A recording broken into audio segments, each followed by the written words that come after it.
Assalamualaikum warahmatullahi wabarakatuh. Perkenalkan, nama saya Freska Antapun. Saya dari program studi neuropsikologi. Tujuan pembuatan video ini adalah untuk pemenuhan tugas mata kuliah Introduction to Neuropsychology. Dan pada kesempatan kali ini saya akan membahas tentang toxic positivity. Berdasarkan konsepnya dalam ranah psikologi, hal ini merujuk pada pola komunikasi yang menolak emosi-emosi negatif seperti kesedihan, marah, rasa kecewa, dan menggantinya secara prematur dengan afirmasi yang positif. Toxic positivity ini seringkali muncul dalam berbagai konteks, mulai dari lingkungan sosial, sehari-hari, hingga praktik klinis kesehatan mental.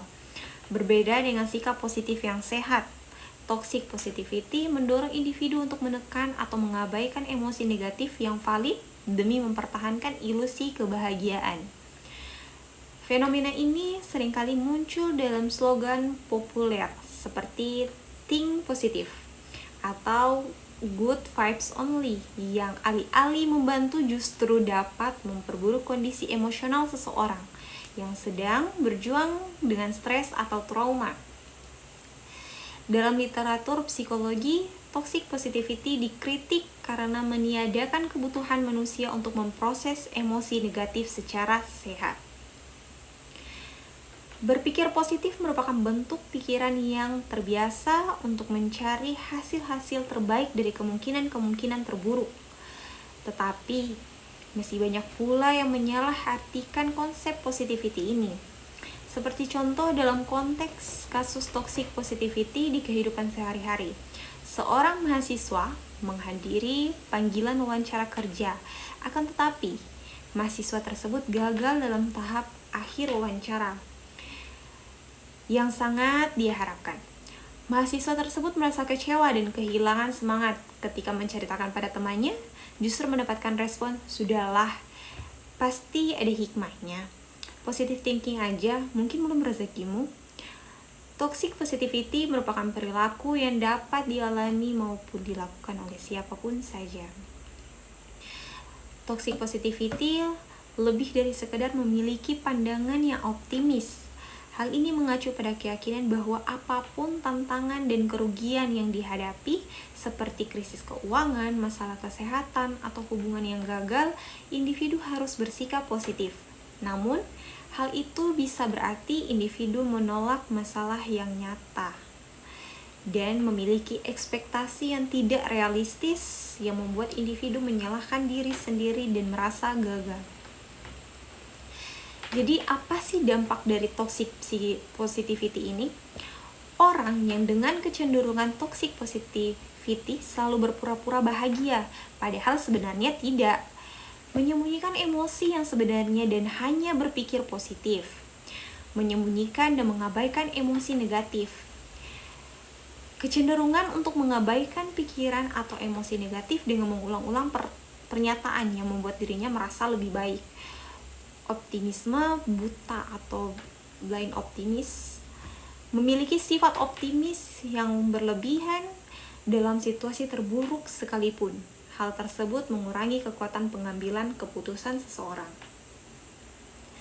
Toxic positivity bisa menyebabkan stres dan gangguan kecemasan karena emosi negatif yang tidak diungkapkan.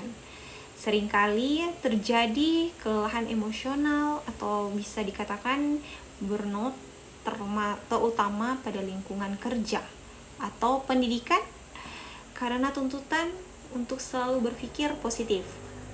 Hal ini juga dapat menyebabkan gangguan regulasi emosi individu karena mengalami kesulitan dalam mengenali, menerima, dan mengelola emosinya secara sehat. Ayo kita analisis sama-sama fenomena tentang toxic positivity ini. Secara teori, dari teori kognitif, aliran kognitif yang disampaikan oleh George Miller menekankan bahwa pikiran mempengaruhi emosi dan perilaku seseorang. Dalam psikologi, aliran kognitif lebih menekankan bahwa suatu tingkah laku yang muncul pada individu merupakan hasil dari proses berpikir atau kemampuan kognitifnya.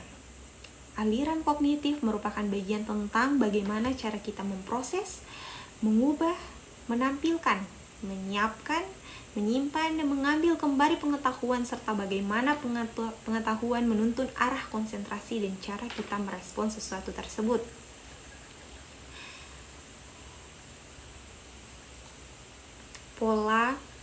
Pola pikir toxic positivity ini bisa membuat perasaan hingga perilaku kita terganggu.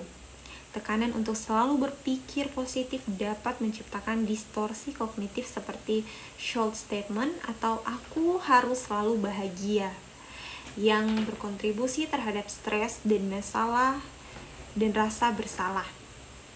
Ini adalah masalah terbesar tiap individu. Yang kemudian kita analisis lagi bahwasannya ini ada kaitannya dengan otak kita. Yang kita ketahui bersama bahwa otak merupakan salah satu organ terpenting dalam tubuh kita. Otak memainkan peran dalam setiap aspek kehidupan kita. Dalam neuroscience dijelaskan bahwa perilaku toksik berkaitan dengan fungsi dan regulasi otak, khususnya dalam pengelolaan emosi dan kontrol diri. Dalam hal ini, otak berfungsi untuk mengatur emosi, mengambil keputusan, memproses empati, dan hubungan sosial. Ketidakseimbangan fungsi otak ini dapat memicu perilaku yang agresif, impulsif, dan kurang empati yang seringkali muncul dalam tindakan toxic positivity ini. Bagian otak yang berperan dalam toxic positivity yang pertama ada sistem limbik.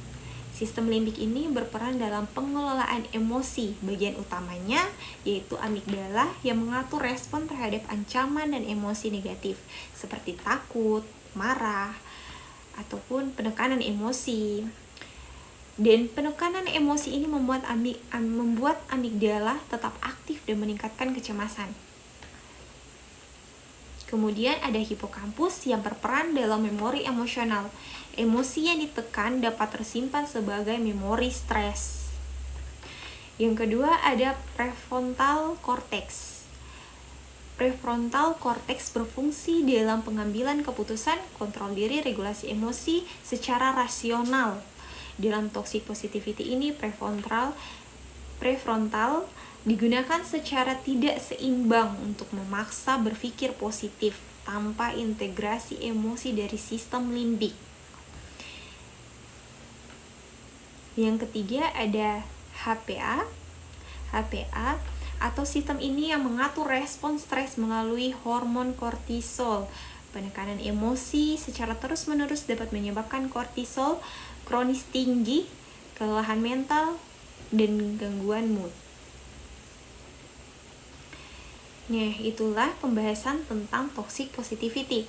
Jadi teman-teman, perbedaan antara sikap positif dan perilaku toxic positivity itu sangat berbeda, di mana kita harus menghargai secara bentuk emosi yang ada dalam tubuh kita dengan cara meluapkan. Jika kita ingin menangis, ya silakan menangis, tidak ada salahnya. Jika kita ingin marah, kita juga bisa meluapkan marah.